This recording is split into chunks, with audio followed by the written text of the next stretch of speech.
Dear students, আশা করি তোমরা সবাই ভালো আছো। আজকে তোমাদের তড়িৎ বিভব চ্যাপ্টারটার থার্ড ক্লাস আমি শুরু করছি।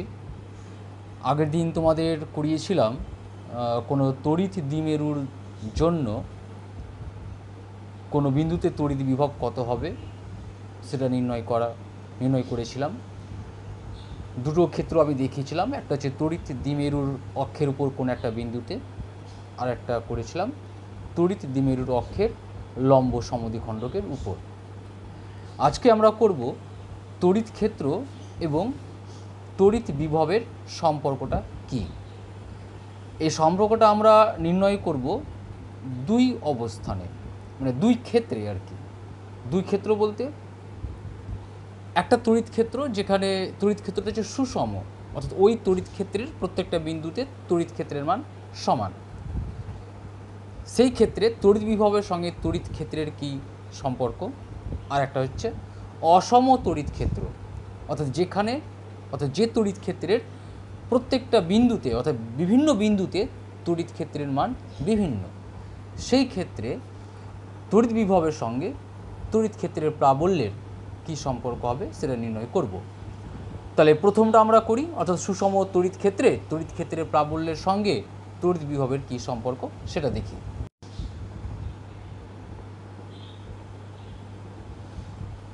ডিয়ার স্টুডেন্টস, আশা করি তোমরা সবাই ভালো আছো। আজকে তোমাদের তড়িৎ বিভব চ্যাপ্টারটার থার্ড ক্লাস আমি শুরু করছি। আগের দিন তোমাদের করিয়েছিলাম কোনো তড়িৎ দ্বিমেরুর জন্য কোনো বিন্দুতে তড়িৎ বিভব কত হবে সেটা নির্ণয় করেছিলাম। দুটো ক্ষেত্র আমি দেখিয়েছিলাম, একটা হচ্ছে তড়িৎ দ্বিমেরুর অক্ষের উপর কোনো একটা বিন্দুতে, আর একটা করেছিলাম তড়িৎ দ্বিমেরুর অক্ষের লম্ব সমদ্বিখণ্ডকের উপর। আজকে আমরা করব তড়িৎ ক্ষেত্র এবং তড়িৎ বিভবের সম্পর্কটা কী। এই সম্পর্কটা আমরা নির্ণয় করব দুই অবস্থানে, মানে দুই ক্ষেত্রে আর কি। দুই ক্ষেত্র বলতে একটা তড়িৎ ক্ষেত্র যেখানে তড়িৎ ক্ষেত্রটা হচ্ছে সুষম, অর্থাৎ ওই তড়িৎ ক্ষেত্রের প্রত্যেকটা বিন্দুতে তড়িৎ ক্ষেত্রের মান সমান। সেই ক্ষেত্রে তড়িৎ বিভবের সঙ্গে তড়িৎ ক্ষেত্রের কি সম্পর্ক। আর একটা হচ্ছে অসম তড়িৎ ক্ষেত্র, অর্থাৎ যে তড়িৎ ক্ষেত্রের প্রত্যেকটা বিন্দুতে অর্থাৎ বিভিন্ন বিন্দুতে তড়িৎ ক্ষেত্রের মান বিভিন্ন, সেই ক্ষেত্রে তড়িৎ বিভবের সঙ্গে তড়িৎ ক্ষেত্রের প্রাবল্যের কি সম্পর্ক হবে সেটা নির্ণয় করব। তাহলে প্রথমটা আমরা করি, অর্থাৎ সুষম তড়িৎ ক্ষেত্রের প্রাবল্যের সঙ্গে তড়িৎ বিভবের কি সম্পর্ক সেটা দেখি। মনে করো এটা একটা সুষম তড়িৎ ক্ষেত্র।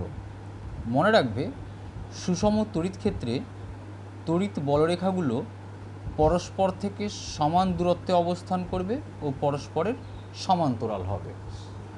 মনে করো এই তড়িৎ ক্ষেত্রের মান ই, এই অ্যারোগুলো তড়িৎ ক্ষেত্রের অভিমুখ নির্দেশ করছে। এই সুষম তড়িৎ ক্ষেত্রের কোন একটা বিন্দু এ, এই বিন্দুর বিভব হচ্ছে ভি এ, আর অন্য একটি বিন্দু বি, এ বিন্দুর বিভব ভি বি। দুই বিন্দুর বিভব পার্থক্য V A minus V B. এই দুই বিন্দুর বিভব পার্থক্য V A minus V B, এটার অর্থ হচ্ছে এটাই যে যদি আমরা একক ধনাত্মক আধানকে বি বিন্দু থেকে এ বিন্দুতে নিয়ে আসি, তাহলে এই পরিমাণ কাজ করতে হবে। আবার তাকাও, এখানে তড়িৎ ক্ষেত্রের প্রাবল্য হচ্ছে ই, অর্থাৎ একক ধনাত্মক আধানের উপর ক্রিয়াশীল বল হচ্ছে ই। তাহলে আমি একক ধনাত্মক আধানকে যদি আমি বি বিন্দু থেকে এ বিন্দুতে নিয়ে আসি, তাহলে কৃতকার্য ডাব্লু ইজিক্যাল টু হবে একক আধানের উপর ক্রিয়াশীল বল ইন্টু ডিস্ট্যান্স, তার মানে ই ইন্টু ডি, যেখানে আমি এ বিটার দৈর্ঘ্য ধরেছি বা ধরলাম ডি। এখানে প্রাবল্যের অভিমুখ হচ্ছে এ থেকে বি এর দিকটাই, আর আমরা একক ধনাত্মক আধানটিকে নিয়ে আসছি বি বিন্দু থেকে এ বিন্দুর দিকে, অর্থাৎ সরণ হচ্ছে তড়িৎ ক্ষেত্রের প্রাবল্যের বিপরীত অভিমুখে, তাই এখানে একটা নেগেটিভ সাইন বসবে। তাহলে দেখো স্টুডেন্টস, যে ব্যাপারটা হচ্ছে যে একক ধনাত্মক আধানকে বি থেকে এতে নিয়ে আসতে কৃতকার্য যেটা, সেটাই হলো দুই বিন্দুর বিভব পার্থক্য এটা। আবার একক ধনাত্মক আধানকে আমি বি থেকে এ বিন্দুতে নিয়ে আসতে যে কার্য করলাম তার পরিমাণ হচ্ছে এটা। তাহলে আলটিমেটলি এটা ইজ ইকুয়াল টু এটা। হেন্স অতএব V A minus V B is equal to minus E into D, और E is equal to minus V A minus V B by D. এই তড়িৎ ক্ষেত্রের প্রাবল্যের সঙ্গে তড়িৎ বিভবের যে সম্পর্ক সুষম তড়িৎ ক্ষেত্রে তার রাশিমালা হচ্ছে এটা, বিভব পার্থক্য বাই দূরত্ব। আগে একটা নেগেটিভ সাইন অবশ্যই থাকবে। এবার চলে আসি অসম তড়িৎ ক্ষেত্র। এটা আমি এখানে এটা লিখে নিই, এটা গেল সুষম তড়িৎ ক্ষেত্র।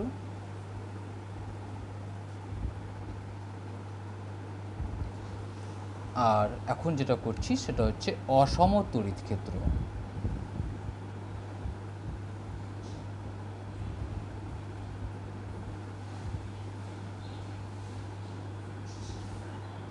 মনে করো এটা একটা বিন্দু এ,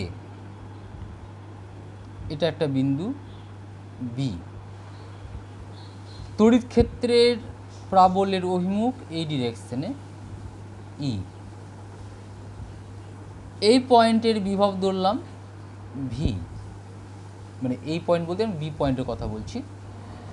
এবার দেখো তড়িৎ ক্ষেত্রের প্রাবল্যের অভিমুখ যেহেতু এদিক থেকে এই দিকে, অর্থাৎ এ টু বি, এ থেকে বি এর দিকে, তাহলে নিশ্চয়ই এদিকটা হবে উচ্চ বিভব, এটা হবে নিম্ন বিভব, অর্থাৎ বি বিন্দুর তুলনায় এ বিন্দুর বিভব বেশি হবে।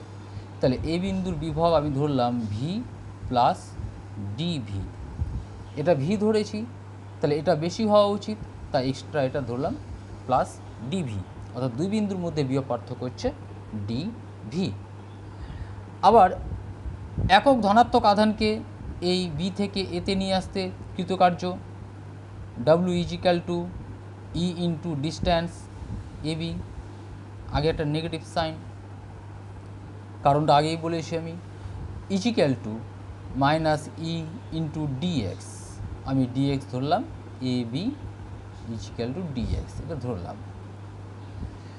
তাহলে এখন আমরা বলতে পারি দুই বিন্দুর বিভব পার্থক্য যেটা হচ্ছে V plus D V minus V, এই দুই বিন্দুর বিভব পার্থক্য এটা ইজ ইকুয়াল টু হবে মাইনাস ই ইন্টু ডিএক্স। বিভব পার্থক্য মানেই হচ্ছে তোমার একক আধানকে এখান থেকে এখানে নিয়ে আসতে কৃতকার্যের পরিমাণ এটা, আবার একক ধনাত্মক আধানকে বি থেকে এ বিন্দুতে নিয়ে আসতে কৃতকার্যের পরিমাণ হচ্ছে এটা। তাহলে আলটিমেটলি এখানে কাটাকাটি হয়ে যাওয়ার পর ডিভি ইজ ইকুয়াল টু থাকছে মাইনাস ই ইন্টু ডিএক্স, অতএব ই ইজ ইকুয়াল টু হচ্ছে মাইনাস ডিভি বাই ডিএক্স। এটা খুব ইম্পর্ট্যান্ট একটা রিলেশন, এটা দিয়ে অনেক ম্যাথমেটিক্যাল প্রবলেম তোমাদের করতে হবে। একটা বিশেষ ক্ষেত্র নিয়ে আমি তোমাদের আলোচনা করি। মনে করো এটা একটা আহিত পরিবাহী গোলক, সুষমভাবে তড়িদাহিত একটি গোলক, একে আমি আধান দিয়েছি প্লাস কিউ। আমি যখন ক্যালকুলেশন করব তখন সমস্ত আধানটা তার কেন্দ্রে ধরব। এই কেন্দ্র থেকে এক্স দূরত্বে কোনো একটা বিন্দু পি, এই বিন্দুতে প্রাবল্য E is equal to 1/4 pi epsilon into Q by x square. এই তড়িদাহিত গোলকের দরুন পি বিন্দুতে প্রাবল্য। তাহলে এই গোলকটার দরুন পি বিন্দুতে বিভব কত হবে? V is equal to 1/4 pi epsilon into Q by R. Dear students, X, এটা এক্স। যদি আমি তার পৃষ্ঠের কথা বিবেচনা করি, আস্তে আস্তে কাছে আসতে থাকি, তাহলে এক্সটা ইজিক্যাল টু হয়ে যাবে আর, এর ব্যাসার্ধ আর এর সাথে সমান হয়ে যাবে। তাহলে তখন আমার ভি হবে 1/4 এপসিলন ইন্টু কিউ বাই আর। যেটা বলতে চাইছিলাম ডিয়ার স্টুডেন্টস, একটা কথা তোমরা মনে রাখবে অবশ্যই, কোনো একটি পরিবাহী গোলকের পৃষ্ঠে বিভবের যা পরিমাণ হয় এটা হয়েছে, তাহলে গোলকের অভ্যন্তরে প্রত্যেকটা বিন্দুতে বিভবের পরিমাণ সেটাই থাকবে। অর্থাৎ কোনো গোলকের পৃষ্ঠের প্রত্যেকটা বিন্দুর বিভব গোলকের অভ্যন্তরে প্রত্যেকটা বিন্দুর বিভবের সমান। তাহলে বোঝা গেল কোন একটা পরিবাহী গোলকের অভ্যন্তরের প্রত্যেকটা বিন্দুতে বিভব হচ্ছে বা পোটেনশিয়াল হচ্ছে কনস্ট্যান্ট। কনস্ট্যান্ট, এই রাশিটা একটা কনস্ট্যান্ট গোলকের অভ্যন্তরে প্রত্যেকটা বিন্দুর ক্ষেত্রে, তাহলে ভি কনস্ট্যান্ট। তাহলে এখন যদি বলি যে এই পরিবাহী গোলকটির অভ্যন্তরে তড়িৎ ক্ষেত্রের প্রাবল্য কত, তাহলে আমরা যে আগে রাশিমালাটা দেখলাম E is equal to minus dv dx, তাহলে এক কাজ করো ডি ডিএক্স আমরা এই রাশিমালাটা বসাতে পারি ভি এর পরিবর্তে, অথবা ভিটা রাখতে পারি। এবার দেখো এই গোলকটার অভ্যন্তরের প্রত্যেকটা বিন্দুতে ভি সমান, মানে ভি হচ্ছে কনস্ট্যান্ট, তাহলে কনস্ট্যান্টের ডেরিভেটিভ 0। তার মানে কি বোঝা গেল, কোনো পরিবাহী গোলকের সুষমভাবে আহিত কোনো পরিবাহী গোলকের অভ্যন্তরের যে কোনো বিন্দুতে তড়িৎ ক্ষেত্রের প্রাবল্য ই এর মান 0। এটা খুব ইম্পর্টেন্ট একটা নোট, তোমাদের এটা মাথায় রাখতে হবে। এবার তড়িৎ স্থিতিশক্তি, মনে করো দুটো আধান পরস্পর থেকে একটা দূরত্বে অবস্থান করছে, তাহলে সে ধনাত্মক হোক বা ঋণাত্মক হোক যাই হোক না কেন, দুটো আধান পরস্পর থেকে একটা দূরত্বে অবস্থান করে একটা সংস্থা গঠন করেছে। তাহলে ওই আধান সংস্থার মধ্যে সঞ্চিত তড়িৎ স্থিতি শক্তির পরিমাণ কত? এই প্রশ্নটা এইভাবেও আসতে পারে যে তড়িৎ স্থিতি শক্তির রাশিমালাটি নির্ণয় করো। তাহলে চলো তাহলে দেখি আমরা কিভাবে করি। এবার তড়িৎ স্থিতি শক্তি, মনে করো দুটো আধান পরস্পর থেকে একটা দূরত্বে অবস্থান করছে,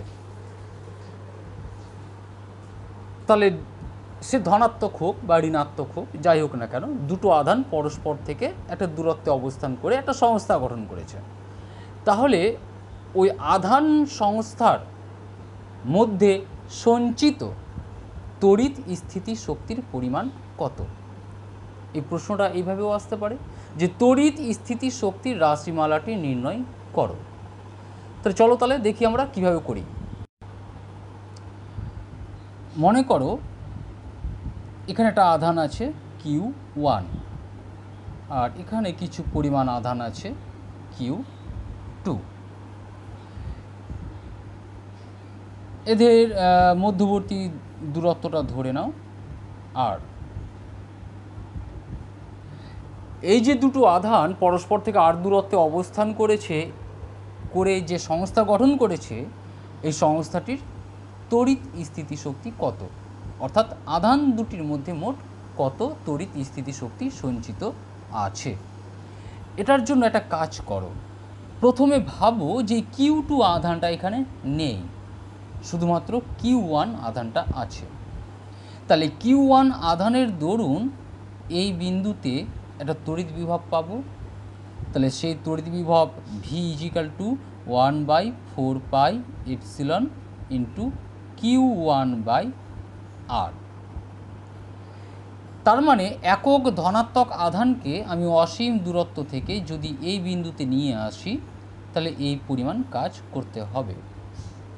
এবার একক ধনাত্মক আধানের পরিবর্তে যদি আমি এই Q2 আধানটিকে অসীম দূরত্ব থেকে এই বিন্দুতে নিয়ে আসি তাহলে কত কাজ করতে হবে? W is equal to V into Q2। তার মানে হচ্ছে 1/4 epsilon into Q1 into Q2/R।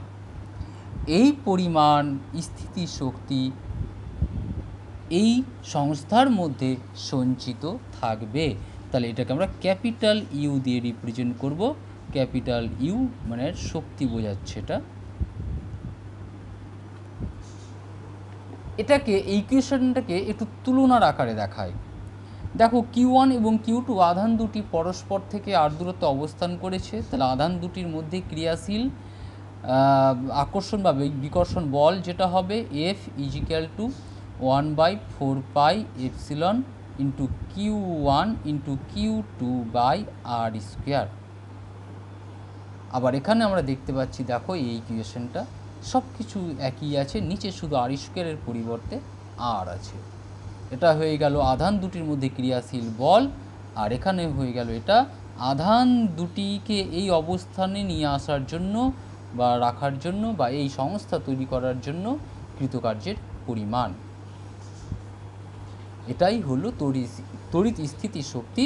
এই পরিমাণ শক্তি এই আধান দুটির মধ্যে বা আধান দুটি দ্বারা গঠিত সংস্থাটির মধ্যে সঞ্চিত থাকবে। নেক্সট, একটি তড়িৎ দ্বিমেরুকে আমরা কোনো তড়িৎ ক্ষেত্রে স্থাপন করব এবং তাকে বিক্ষিপ্ত করব, তাহলে কত কার্য করতে হবে? একটি তড়িৎ দ্বিমেরুকে কোনো তড়িৎ ক্ষেত্রে স্থাপিত করলে তার উপরে আমরা জানি টর্ক কাজ করে। এর আগে তড়িৎ ক্ষেত্রের চ্যাপ্টারে তোমরা দেখেছো, কোনো তড়িৎ দ্বিমেরুকে যার দ্বিমেরু ভ্রামক হচ্ছে পি, তাকে যদি আমরা কোনো ই প্রাবল্যের তড়িৎ ক্ষেত্রে যদি স্থাপন করি থিটা কোণে, তাহলে সেই তড়িৎ দ্বিমেরুর উপর ক্রিয়াশীল torque tau = PE sin theta, বা ভেক্টর রূপে বলতে গেলে সেটা ছিল vector P cross vector E। এটা ছিল ক্রিয়াশীল টর্কের রাশিমালা। এবার আমি নির্ণয় করতে চাইছি যে ওই তড়িৎ দ্বিমেরুকে তড়িৎ ক্ষেত্রে স্থাপন করব, স্থাপন করার পর ওকে বিক্ষিপ্ত করব, তাহলে কত কার্য করতে হবে। নেক্সট, একটি তড়িৎ দ্বিমেরুকে আমরা কোনো তড়িৎ ক্ষেত্রে স্থাপন করব এবং তাকে বিক্ষিপ্ত করব, তাহলে কত কার্য করতে হবে। একটি তড়িৎ দ্বিমেরুকে কোনো তড়িৎ ক্ষেত্রে স্থাপিত করলে তার উপরে আমরা জানি টর্ক কাজ করে। এর আগে তড়িৎ ক্ষেত্রের চ্যাপ্টারে তোমরা দেখেছো, কোনো তড়িৎ দ্বিমেরুকে যার দ্বিমেরু ভ্রামক হচ্ছে পি, তাকে যদি আমরা কোনো ই প্রাবল্যের তড়িৎ ক্ষেত্রে যদি স্থাপন করি থিটা কোণে, তাহলে সেই তড়িৎ দ্বিমেরুর উপর ক্রিয়াশীল torque tau = PE sin theta, বা ভেক্টর রূপে বলতে গেলে সেটা ছিল vector P cross vector E। এটা ছিল ক্রিয়াশীল টর্কের রাশিমালা। এবার আমি নির্ণয় করতে চাইছি যে ওই তড়িৎ দ্বিমেরুকে তড়িৎ ক্ষেত্রে স্থাপন করব, স্থাপন করার পর ওকে বিক্ষিপ্ত করব, তাহলে কত কার্য করতে হবে।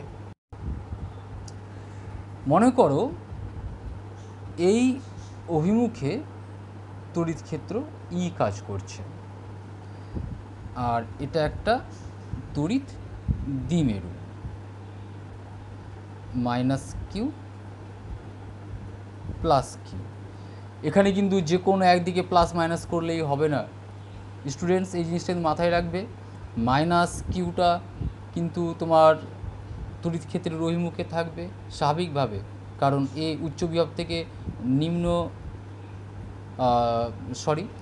ভুল বললাম, এটা প্লাস এটা মাইনাস। আমি প্রথমে যেটা করেছিলাম সেটা ভুল হয়েছিল, কারণ ধনাত্মক আধানটা চাইবে উচ্চ বিভব থেকে নিম্ন বিভবের দিকে যেতে, আর সিমিলারলি ঋণাত্মক আধান বা নেগেটিভ চার্জ চাইবে লোয়ার পোটেনশিয়াল থেকে হায়ার পোটেনশিয়ালের দিকে আসতে। ফলে এই পজিটিভ চার্জটা এই ডিরেকশনে আর নেগেটিভ চার্জটা এই ডিরেকশনে, অর্থাৎ হায়ার পোটেনশিয়ালের দিকে বেঁকে যাবে। এই অ্যাঙ্গেলটা থিটা। এই অবস্থায় তড়িৎ দ্বিমেরুর উপর যে টর্ক কাজ করছে টাও, সেটা হচ্ছে PE sin থিটা। এই পিটা হচ্ছে তড়িৎ দ্বিমেরু ভ্রামক, মানে P = 2L × Q। এবার এই যে তড়িৎ দ্বিমেরু তড়িৎ ক্ষেত্রের অভিমুখের সঙ্গে থিটা কোণ করে আছে, আমি থিটাটাকে বাড়িয়ে আমি করতে চাইছি থিটা প্লাস ডি থিটা, আমি এই অ্যাঙ্গেলে ওকে নিয়ে আসতে চাইছি। তাহলে কৌণিক সরণ কত হচ্ছে তাহলে আমার এখানটায়? আমার কৌণিক সরণ হবে ডি থিটা। তাহলে কৃতকার্য, যেহেতু আমি ডি থিটা ধরছি, মানে এটা চেঞ্জ বা পরিবর্তন বা ছোট বা ক্ষুদ্র হিসেবে বিবেচনা করতে পারি, ধরতে পারি এটা ক্ষুদ্র কৌণিক সরণ, তাহলে কৃতকার্য হবে ক্ষুদ্র, তাহলে ডিডাব্লিউ। তো ডিডাব্লিউ ইজিক্যাল টু হবে টাউ ইন্টু ডি থিটা। কী করে আসলো এটা, তাই তো? আমরা জানি, দেখেছি এর আগে, কৃতকার্য মানে হচ্ছে বল ইন্টু সরণ। বল এর, এটা কিন্তু কৌণিক ব্যাপার নিয়ে আলোচনা চলছে, রৈখিক ব্যাপার নয়। তাহলে বলের ঘূর্ণন প্রতিরূপ কী? অর্থাৎ রৈখিক গতির ক্ষেত্রে বলের যে ভূমিকা, কৌণিক গতির ক্ষেত্রে কার ভূমিকা? সেটা টর্কের ভূমিকা। আর সরণের ক্ষেত্রে এটা হবে কৌণিক সরণ। আশা করি তোমাদের মনে আছে। তাহলে টাউ ইন্টু ডি থিটা। আচ্ছা, এবার এটা তো আমি যে কোনো একটা অ্যাঙ্গেল ধরেছিলাম যে ডি থিটা কোণে আরও একটু বেশি ঘোরাবো। প্রথমে থিটা কোণে অবস্থান করেছিল, তার উপর টর্ক কাজ করছিল, এটা আমি এই পজিশন থেকে আর একটু বাড়িয়ে ডি থিটা অ্যাঙ্গেলে একটু ঘোরাতে চাইছি। তাহলে কৃতকার্য হবে টর্ক ইন্টু কৌণিক সরণ।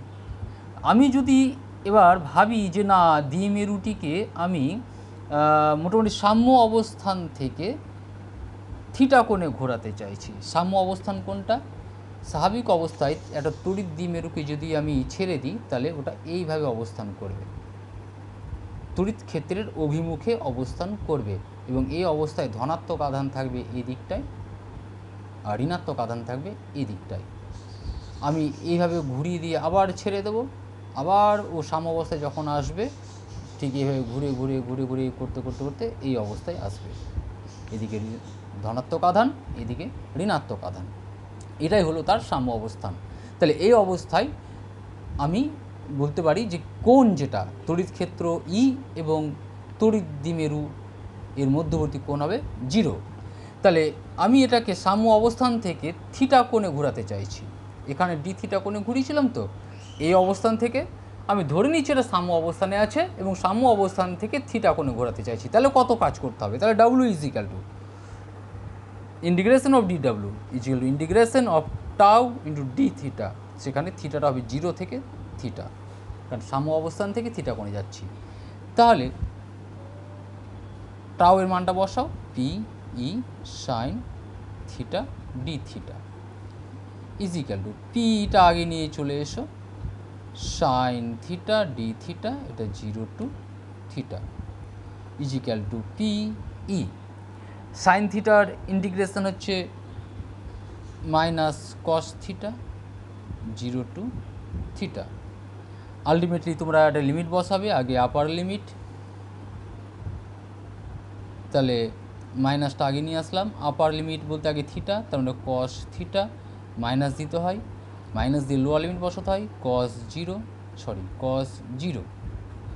Is equal to PE cos theta minus 1, minus জন্য ভিতরটা চেঞ্জ করে নাও, তাহলে পিই 1 মাইনাস কস থিটা। এটাই হচ্ছে কৃতকার্যের পরিমাণ। কোন একটি তড়িৎ দ্বিমেরুকে তার সাম্য অবস্থান থেকে থিটা কোণে ঘোরাতে গেলে এই পরিমাণ কার্য করতে হবে। এর কিছু বিশেষ কেস আছে, যেমন সাম্য অবস্থান থেকে বলবে আমি 90 ডিগ্রি অ্যাঙ্গেলে ঘোরাবো, তাহলে তখন লিমিট চেঞ্জ হয়ে যাবে তোমার 0 টু 90। বলতে পারে যে না, আমি সাম্য অবস্থান থেকে আমি 180 ডিগ্রি অ্যাঙ্গেলে ঘোরাবো, তো 0 টু 180। যদি বলে না, আমি থিটা 1 অ্যাঙ্গেল থেকে থিটা 2 অ্যাঙ্গেলে ঘোরাবো, তাহলে লিমিটটা হয়ে যাবে থিটা 1 টু থিটা 2, এই লিমিটগুলো চেঞ্জ হয়ে যাবে। তোমরা বই দেখবে করা আছে, তোমরা নিজেরা বুঝতে পারবে, খুব সহজ জিনিস। এবার হচ্ছে তড়িৎ ক্ষেত্রে আহিত বস্তুর গতিশক্তি নির্ণয়। কোনো একটি আহিত বস্তুকে বা তড়িৎ আধানকে আমি তড়িৎ ক্ষেত্রে ছেড়ে দিলাম। তড়িৎ ক্ষেত্রে ছেড়ে দিলে আধানটি কী হবে? উচ্চ বিভব থেকে নিম্ন বিভবের দিকে গতিশীল হবে, উচ্চ বিভব থেকে নিম্ন বিভবের দিকে আকৃষ্ট হবে, ফলে সেই দিকে মুভ করবে। তাহলে এই অবস্থায় ওর যে স্থিতিশক্তি, মানে আমি যে আধানটাকে অন্য একটা জায়গা থেকে নিয়ে এসে ওই তড়িৎ ক্ষেত্রে যে ছেড়ে দিলাম, তো কিছু কার্য করতে হয়েছিল। তো যে কাজ করতে হয়েছিল সেই কার্যটা ওই আধান বা আহিত বস্তুর মধ্যে স্থিতিশক্তি, মানে তড়িৎ স্থিতিশক্তি হিসেবে সঞ্চিত ছিল। এবার যখন আমি ওকে ছেড়ে দিলাম, মুক্ত করে দিলাম আধানটাকে, অবাধ হয়ে গেল আধানটি, তাহলে এবার উচ্চ বিভব, যদি ধনাত্মক আধান হয় ওটা, তাহলে উচ্চ বিভব থেকে নিম্ন বিভবের দিকে মুভ করবে, বা যদি ঋণাত্মক আধান হয় তাহলে নিম্ন বিভব থেকে উচ্চ বিভবের দিকে মুভ করবে। তারপর ও একটা গতি লাভ করবে এবং তার দরুন ও কিন্তু গতিশক্তি অর্জন করবে। এবং মনে রাখবে স্টুডেন্টস, যে যখন ওই আধানটিকে আমি তড়িৎ ক্ষেত্রে স্থাপন করলাম, তখন ওর মধ্যে যে পরিমাণ তড়িৎ স্থিতিশক্তি সঞ্চিত ছিল, সেই তড়িৎ স্থিতিশক্তিটাই গতিশক্তিতে রূপান্তরিত হবে। ওর তড়িৎ স্থিতিশক্তির পরিমাণ আস্তে আস্তে কমতে থাকবে এবং তার গতিশক্তির পরিমাণ আস্তে আস্তে বৃদ্ধি পাবে।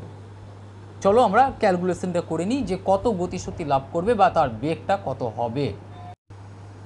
মনে করো এটা একটা তড়িৎ ক্ষেত্র।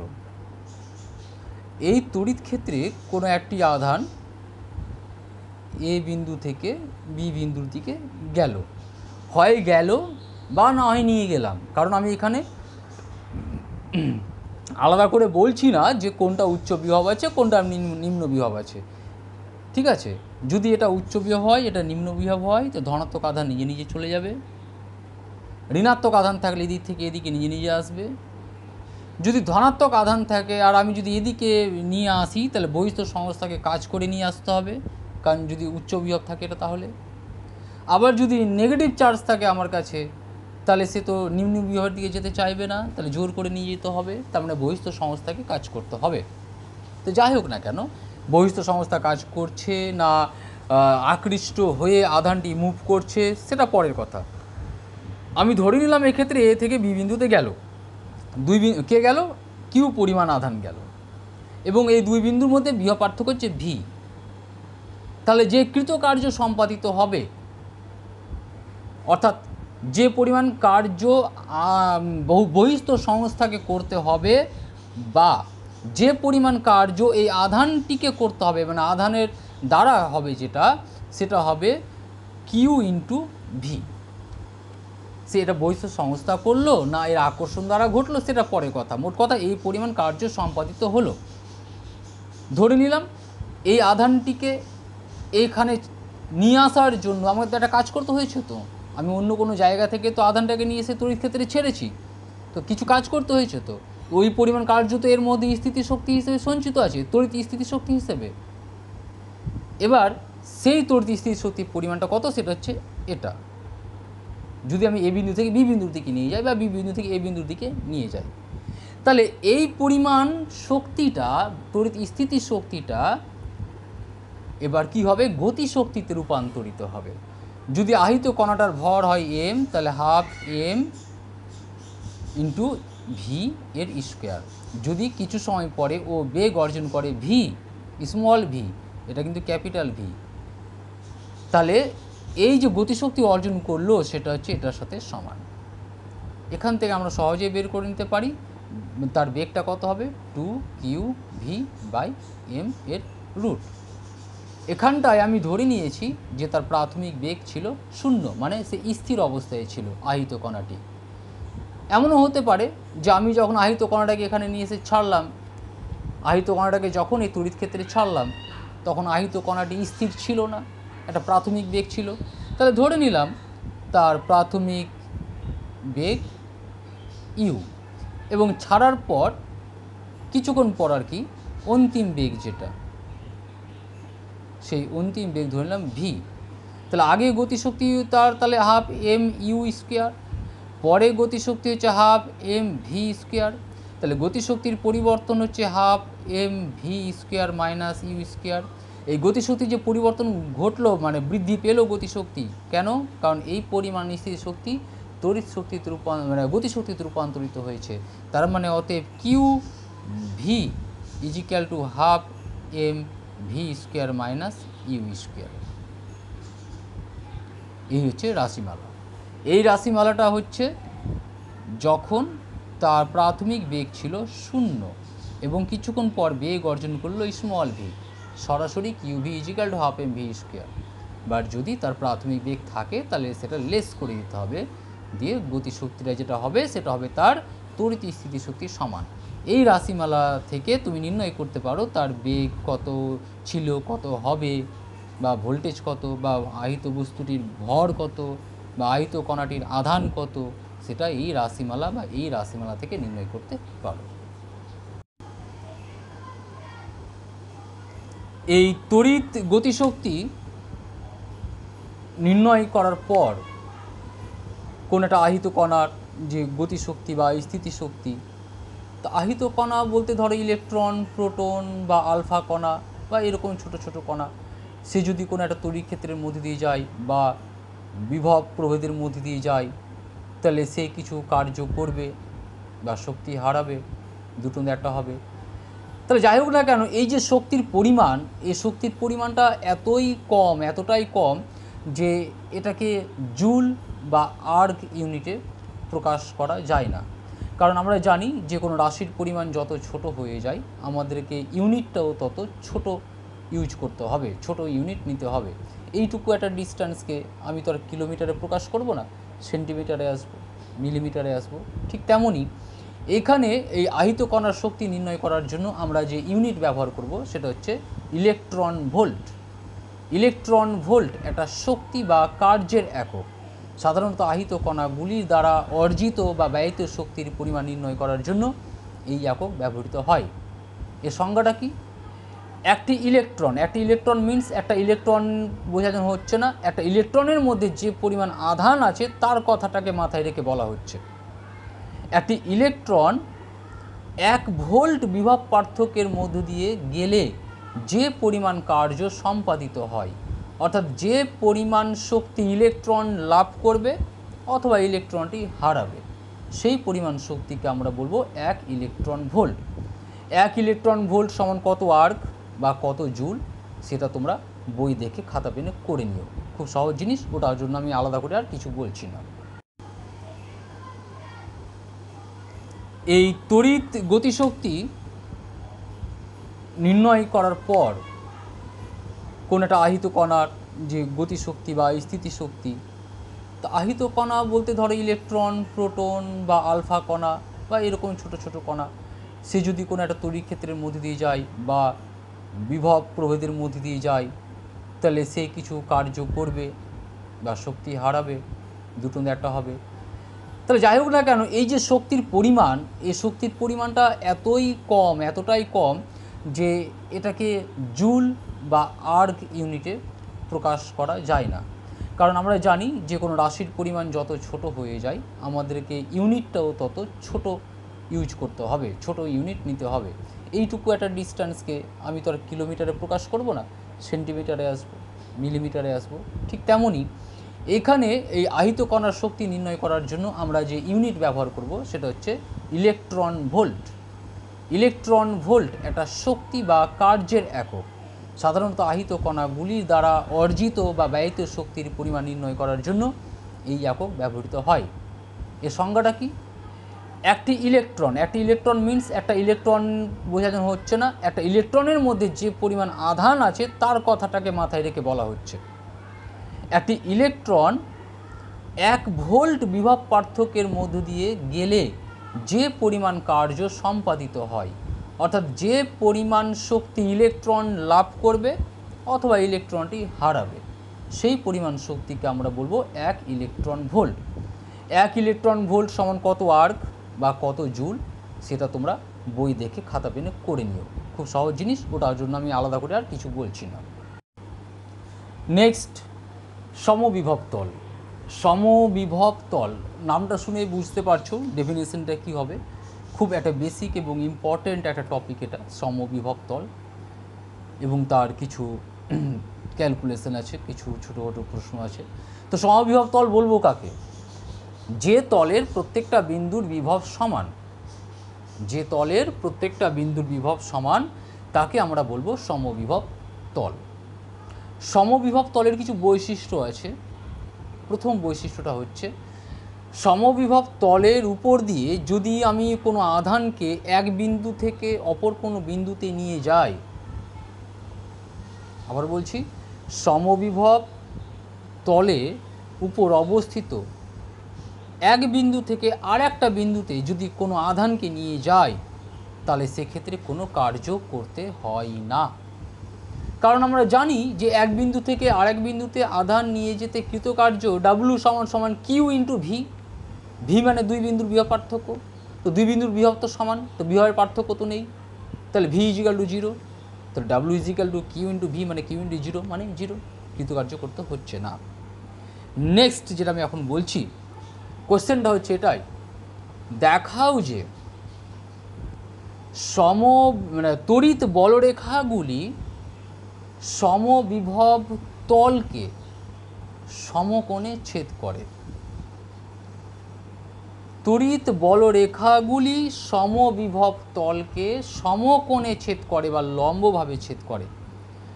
ডিয়ার স্টুডেন্টস, আমরা জানি যে কোন একটা বস্তুকে যদি তড়িদাহিত করি, যদি এই বস্তুটাকে তড়িদাহিত করি, এটা পেন, এটা খুব পরিবাহী পদার্থ, পরিবাহী হিসেবেও তোমরা ইম্যাজিন করো, ভাবো। যদি একে আমি আহিত করি, তাহলে এর চারপাশে তড়িৎ বলরেখা উৎপন্ন হবে। যদি ঋণাত্মক আধানে আহিত করি এটাকে, তাহলে তড়িৎ বলরেখাগুলো এর মধ্যে প্রবেশ করবে, অন্তর্মুখী বলরেখা হবে। আর যদি ধনাত্মক আধানে আহিত করি, তাহলে তড়িৎ বলরেখাগুলো বহির্মুখী হবে, নির্গত হবে। সে ধনাত্মক আধান হোক বা ঋণাত্মক আধান হোক, যদি এর পৃষ্ঠের প্রত্যেকটা বিন্দু বা তল যদি সমবিভব সম্পন্ন হয়, তাহলে তড়িৎ বলরেখাগুলো এই পরিবাহীর পৃষ্ঠকে লম্বভাবে ছেদ করবে, লম্বভাবে নির্গত হবে বা লম্বভাবে প্রবেশ করবে। এটাই প্রমাণ করতে হবে এবং এটা খুব ইম্পর্টেন্ট, ভেরি ভেরি ইম্পর্টেন্ট। প্রমাণ করো যে তড়িৎ বলরেখা সমবিভব তলকে লম্বভাবে ছেদ করে। একটা কাজ করি, মনে করি এটা একটা সমবিভব তল। আমি দুটো বিন্দু নিলাম খুব কাছাকাছি, একটা ক্ষুদ্র দূরত্বে, কিন্তু ছবিটার পরিচ্ছন্নতা বজায় রাখার জন্য আমি ড্র করলাম একটু বেশি দূরত্বে। তো এই বিন্দুতে বা এই জায়গাটায় বিন্দু দুটো খুব কাছাকাছি, এখানে তড়িৎ ক্ষেত্র অভিমুখ এই দিকটায় ই। এবার আমি যদি একক ধনাত্মক আধানকে এ বিন্দু থেকে বি বিন্দুতে নিয়ে যেতে চাই, তাহলে কৃতকার্য ডাব্লু ইজিক্যাল টু হবে তড়িৎ ক্ষেত্র ইন্টু ডিস্ট্যান্স। তো তড়িৎ ক্ষেত্র দেখো, আমি যেতে চাইছি এ থেকে বি এর দিকে এই ডিরেকশনে, আর তড়িৎ ক্ষেত্র কাজ করছে মানে বলটা কাজ করছে এই দিকে, এর সঙ্গে থিটা কোণ করে। তো এইভাবে তো আমরা কার্য নির্ণয় করতে পারি না। ক্রিয়াশীল বল আর সরণ এই দুটোর অভিমুখ একই দিকে থাকতে হবে। তাহলে কি করব, আমি এই বলটার একটা উপাংশ নিব এই ডিরেকশনে, তাহলে এদিকে হবে ই কস থিটা। এটা থিটা হলে এর বিপরীত হচ্ছে এটা, এটা হবে লম্ব, তাহলে এটা হবে ভূমি, তাই ভূমি থাকলে কস ই কস থিটা। তাহলে কৃতকার্য এখন হচ্ছে প্রাবল্যের উপাংশ যেটা ই কস থিটা ইন্টু সরণ হচ্ছে এ বি। আবার আমরা জানি যে একক ধনাত্মক আধানকে এ থেকে বি বিন্দুতে নিয়ে যেতে কৃতকার্য দুই বিন্দুর বিভব পার্থক্যের সঙ্গে সমান, মানে V A minus V B. আবার তাহলে এই দুটো কৃতকার্য তাহলে সমান হবে আগের হিসেব অনুযায়ী আগে যা করেছি আমরা। তাহলে বলতে পারি অতএব E cos theta into A B is equal to V A minus V B. কারণ একক ধনাত্মক আধানকে এক বিন্দু থেকে অপর বিন্দুতে নিয়ে যেতে যে কৃতকার্য সেটা হচ্ছে দুই বিন্দুর বিভব পার্থক্যের সমান এটা। আবার যেহেতু এই তলটা হচ্ছে সমবিভব তল, এই তলটা সমবিভব তল, তো দুই বিন্দুর বিভব তো সমান, তো বিভব পার্থক্য জিরো, এটা জিরো। তাহলে ই cos theta into A B is equal to zero. তাকাও এখানটায় ডিয়ার স্টুডেন্টস, ই একটা তড়িৎ ক্ষেত্র, এটা জিরো হতে পারে না, কারণ আহিত তল আছে। এ বি একটা ডিস্ট্যান্স, এটা জিরো নয়, তাহলে জিরোটা কে তাহলে? তাহলে অতএব cos theta is equal to zero, তাহলে theta is equal to 90 degree. তাহলে এই থিটাটা হলো 90 ডিগ্রি, মানে এই ডিরেকশানে। প্রত্যেকটা বিন্দুতে এই তড়িৎ বলরেখার অভিমুখ হবে এই তলের সঙ্গে লম্ব।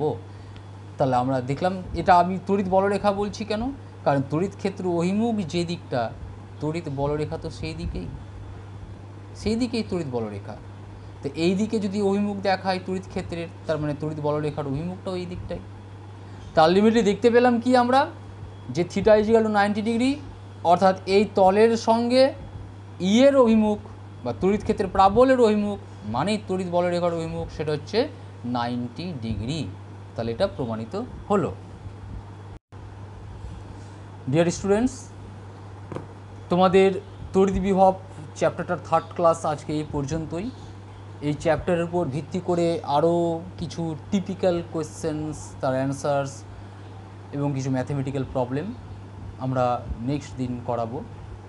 আর একটা কথা তোমাদের বলি, তড়িৎ ক্ষেত্র চ্যাপ্টারটার যে ম্যাথমেটিক্যাল প্রবলেমের যে সেট 1, এই সেট 1 প্রবলেমগুলো তোমরা কমপ্লিট করো। যেটা হচ্ছে না সেটা পার্সোনালি আমার হোয়াটসঅ্যাপ নাম্বারে জানাও। ম্যাথমেটিক্যাল প্রবলেম কিন্তু করতে হবে। ম্যাথমেটিক্যাল প্রবলেম না করলে তোমাকে 70-র মধ্যে অ্যাপ্রক্স 24 মার্কস বাদ দিয়ে দিতে হবে। বাকি প্রশ্নগুলোর উত্তর তোমাকে করতে হবে। তুমি ভাবো 70-র মধ্যে যদি তুমি 24 মার্কস ম্যাথমেটিক্যাল প্রবলেম তুমি করতেই না পারো, তাহলে রেজাল্ট কোন জায়গায় পৌঁছাবে, কতটা খারাপ রেজাল্ট হবে ভাবো। ম্যাথমেটিক্যাল প্রবলেম তোমরা করো, প্রবলেম হলে আমাকে জানাও, আমার পার্সোনাল হোয়াটসঅ্যাপে জানাও, আমি তোমাদের সলিউশন করে দেব। আর লাস্ট যে এক্সামটা তোমরা দিয়েছো, আমি জানি না তোমরা এক্সাম দেওয়ার পরে, সাবমিট করার পরে যারা অনলাইন এক্সাম দিয়েছো যারা, তারা শেষ পর্যন্ত নিজেদের স্কোর তোমরা দেখতে পেয়েছো কি না। কারণ আমি যখন তোমাদের এক্সাম কমপ্লিট হলো, তারপর দেখলাম আমার প্রোগ্রামিংয়ের ক্ষেত্রে কিছু ফল্ট থেকে গেছে। সেই ফল্ট থাকার দরুন তোমাদের অ্যান্সার সাবমিট হলেও তোমাদের স্কোর কিন্তু অটোমেটিক্যালি শো করছে না। তো আমি একটু কনফিউশনে আছি যে আমি তোমাদের রেজাল্টটা কী করে শো করব। যারা ম্যানুয়ালি এক্সাম দিয়ে আমাকে পার্সোনালি হোয়াটসঅ্যাপে পাঠিয়ে দিয়েছো তাদের ক্ষেত্রে সমস্যাটা নেই, বাট যারা অনলাইনে করেছো তাদের ক্ষেত্রে সমস্যাটা হয়ে গেছে। নেক্সট টাইম আর কোনো সমস্যা হবে না। আমি এইভাবে পরীক্ষাটা নিচ্ছি এই কারণেই যে তো এটা একটা টেকনোলজি, এটাকে তোমরা অনেকেই ব্যবহার করতে জানো, অনেকেই জানো না। যারা জানো না তাদের শিখে নেওয়াটা উচিত, কারণ এটা ভবিষ্যতে তোমাদের অনেক কাজে লাগবে। এইচএস এক্সামের পরে বা এইচএস এক্সামের আগেও বিভিন্ন কাজে, কখনো কখনো কোনো অফিসিয়াল ক্ষেত্রে বিভিন্ন ফাইল আপলোড করে হয়তো পাঠাতে হচ্ছে, কোথাও ফর্ম ফিল আপ করতে হচ্ছে, কিছু করতে হচ্ছে। তো এই আপলোডিং সিস্টেম ব্যাপারটা তোমাদের জেনে নেওয়া উচিত। যারা ম্যানুয়ালি এক্সাম দিয়েছো তাদেরকে বলছি তোমরা চেষ্টা করো এর পরের বার অনলাইনে এক্সাম দিতে, কারণ আমি প্রত্যেকটা পরীক্ষায় অনলাইনে নেব এবং স্কোরটার সাথে সাথে পাবে এবং এক্সাম কমপ্লিট হওয়ার আধ ঘন্টার মধ্যে পাবে। আই এম এক্সট্রিমলি সরি যে আমি প্রোগ্রামিংটা সেট করতে গিয়ে একটু প্রবলেম হয়েছিল, আমার একটু ফল্ট থেকে গিয়েছিলো বলে সাথে সাথে রেজাল্ট আমি প্রোভাইড করতে পারিনি। যদি তোমরা ভাবো যে না, যারা অনলাইন এক্সাম দিচ্ছ বিশেষ করে বা যারা দাওনি সবাইকেই বলছি যে পুনরায় তোমরা এক্সামটা দিতে চাও, তাহলে আমি আমার কিন্তু পাঠাতে পারি লিঙ্কটা। কারণ প্রথম যখন মানে এর আগে যখন তোমরা পরীক্ষাটা দিলে, লাস্ট পরীক্ষাটা, সেখানেই আমার প্রোগ্রামিংয়ের কিছু ফল্টের দরুন আমি তোমাদের স্কোরিংটা সহজে জানাতে পারছি না। I am extremely sorry, but I promise for next time যে সেখানে কোনো প্রবলেম হবে না, তোমরা করতে পারবে। যদি তোমরা আরেকবার দিতে পারো আমার সুবিধা হয়, অন্তত যদি চাও আমাকে একটু পার্সোনালি তোমরা ইয়েস বলে একটু জানিও। ওকে, থ্যাংক ইউ, ভালো থেকো।